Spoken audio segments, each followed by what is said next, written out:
अगर ना कर पावे तो राधे राधे रटे राधा राधा। लेकिन विरक्त जनों से प्रार्थना 1 महीने केवल 30 दिन, जबान से आपकी इच्छा व्यक्त नहीं होनी चाहिए, 1 महीने बस। आप देखो कैसा आपको लगता है, जलन होगी पहले, वो बार बार व्यक्त नहीं करना, 1 महीने व्यक्त नहीं करना। परिपक्व अवस्था के प्राप्त महापुरुषों के हृदय में इच्छा ही नहीं प्रकट होती। जाहि न चाहिए कबहू कछु, तुम सन सहज सने, बसहु निरंतरता सुर सोराउर निज गे। 1 महीने, ये तो आजीवन की बात होती है महापुरुषों की। महाराज ये रख लो, कभी आपके काम में आएगा, कभी आपको जरूरत पड़ेगी, कभी आपको चाहिए ना।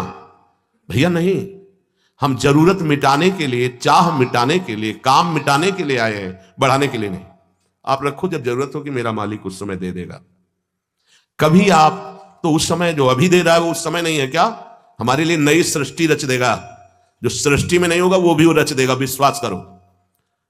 1 महीने अभ्यास करके देखो, देखेंगे आप लोग, देख लो। इच्छा को होगी, इच्छा, हम ये नहीं कह रहे कि इच्छा नहीं होनी चाहिए, इच्छा होगी पर आप व्यक्त नहीं करोगे। 1 महीने खेल खेल के देखो, गेम है। जीवन मुक्त महापुरुष की स्थिति होती है। देखो एक आपको कथा सुनाते हैं।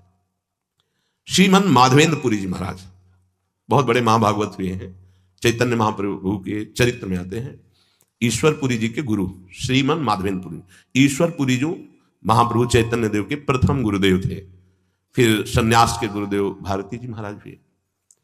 तो श्रीमन माधवेंद्र पुरी जी महाराज जब क्षीर चोरा गोपीनाथ जी जो कहे जाते हैं, गोपीनाथ जी के दर्शन करने गए तो वहां शयन के समय कुल्हड़ में बड़ा ही पवित्र और स्वाद युक्त खीर का भोग लगता था।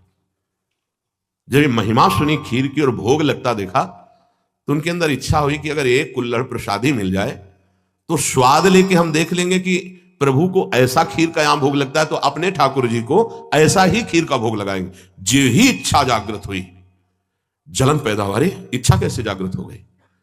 तो अंदर से विवेक कार्य कर रहा है, बचाने का जलन, ये तो प्रभु के भोग के लिए इच्छा, फिर भी इच्छा कैसे हुई कि मुझे एक कुल्हड़ मिल जाए?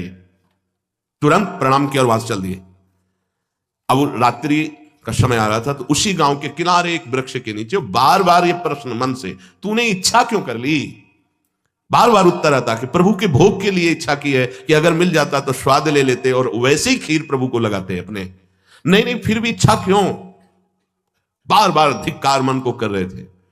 इधर महाभागवत की इच्छा भी भगवान बने थे और उसका पोषण भी भगवान करते हैं। जो निरीह जन है, जिनके अंदर इच्छा ही नहीं है, उनके हृदय में कोई इच्छा प्रकट होती तो लीला प्रकट करने के लिए होती। जो कई कुल्हड़ थे उनमें से एक कुल्हड़ छुपा लिया ठाकुर जी ने अपने वस्त्र के नीचे, घाघर के नीचे, जो नीचे का वस्त्र उसमें छुपा लिया और सामने रखे हुए हर भोग के कुल्हड़ उठा करके ले गए। जब शयन कराने गए तो देखा एक कुल्हड़, कहा ये कैसे, यहां कैसे आ गया प्रभु के वस्त्र की? तो प्रभु ने कान में कहा उनके, प्रभु मूर्ति नहीं है, तुम जैसी भावना करोगे वैसे। राधा वल्लभ लाल जी बिहारी जी सब बात करते हैं, यह किसी मूर्तिकार की रचना नहीं है। हाँ, एक बार मोहनचंद महाप्रभु का चरण छू गया श्री जी के भोग के कटोरे में तो एक चपत मारी हितजू महाराज ने। प्रभु के पात्र में चरण कैसे छू गया? तो जो राधा वल्लभ लाल जी की सेवा के लिए गए तो कपोल में ऐसे अंगुली बनी, बोले जय जय। तो उनका बालक थे ना, तो जो आपने वो मेरे लगी। बात करते महाप्रभु आचार्य से, बंचंद महाप्रभु जी से, सेवक जी से और प्रेमी जनों से, जो चित्त को बेच दिए हैं प्रभु को, उनसे बात करते हैं। कान में प्रभु अपने सेवक से कही कि मैंने चुराया है श्रीमन माधवेंद्र पुरी जी के लिए, और गांव के बाहर अमुक वृक्ष के नीचे बैठे, ये वहां पहुंचाओ तत्काल। तो बैठे हुए भगवत स्मरण करते हुए बीच बीच में धिक्कार दे रही थी, इच्छा कैसे जागृत हुई? श्रीमन माधवेंद्र पुरी किसका नाम है? उनका जी दास का नाम। ये गोपीनाथ प्रभु ने आपके लिए खीर का कुल्हड़, हाँ ऐसे नहीं, बड़ी अद्भुत लीला की, भोग लगाया तो एक कुल्हड़ चुरा लिया आपके लिए, और जब शयन कराने गए तब आदेश किया तो लाए। उस दिन से प्रभु का नाम क्षीर चोरा गोपीनाथ हो गया। वो तो चले गए देखे, रात भर रोते रहे, प्रभु खीर तो पाई ही, कुल्हड़ भी पा गए, और उसको तो थोड़ा कुल्हड़ का हिस्सा बांध लिया, रोज प्रसादी रूप से थोड़ा कुल्हड़ पा लिया। कितना आप विचार करो, इस कोटि के जो महामहिम है वो भगवत संबंधी इच्छा में इतना क्लेशित हो गए। हम तो स्वयं भोग की इच्छा करते हैं। हम कौन से साधक हैं, कौन से महात्मा हैं, किस मार्ग के पथिक? जब सिद्धांत को समझो, यहां इच्छाओं का तो जाल लगा हुआ है। और परमार्थ का स्वरूप क्या है? बाहे निरुद्धे, बाह्य ही रोक दो उस इच्छा को। कोई भी इच्छा हृदय में अपना स्थान न बनाने पावे। मनसः प्रसन्नता, तो आपके मन में अखंड प्रसन्नता जागृत होगी। और मनः प्रसादे परमात्म दर्शनम, जब हम बाह्य विषयों का सेवन करते हैं तो मन खिन्न रहता है नवीन नवीन विषय भोगने के लिए। मन में जलन होती है, वही विषयों की तरफ आकर्षित करता है, फिर वही जलाता है, वही संकल्प विकल्प कराता है। थोड़ी देर जलाने के बाद फिर उसी भोग की लालसा करता है। बड़ा बाहे निरुद्धे, रोक दो उसको। देखो इसमें विवेक बल काम करता है। अगर आप सत्संग सुन रहे हैं, शास्त्र स्वाध्याय करते हैं, नाम जप करते हैं, सेवा करते हैं संतों की, ठाकुर जी की, तो आपका विवेक प्रबल हो जाएगा, वो रोक देगा। कितना आनंद!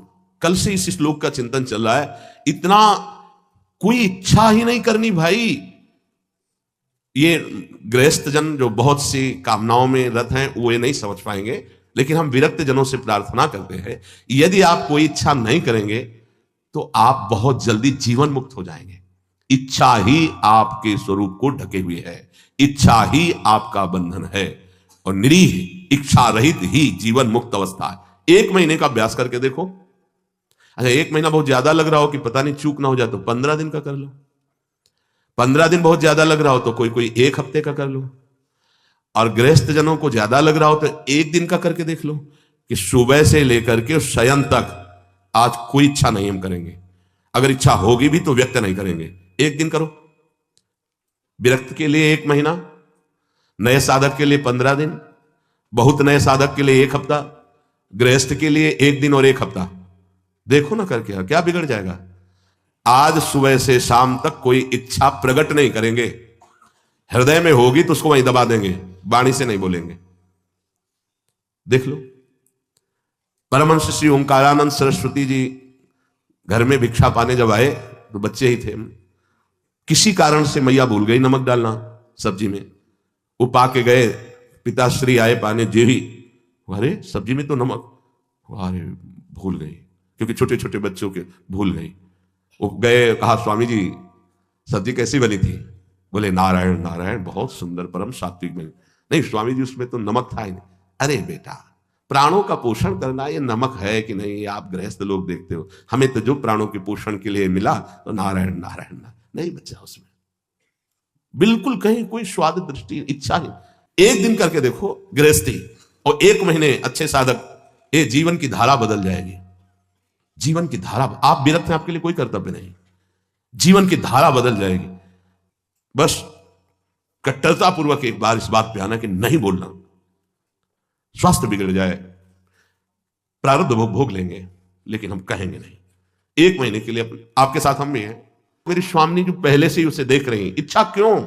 अगर हुई है तो चुप हो जाओ ना। वही इच्छा देने वाली तो वही पूर्ति करने वाली।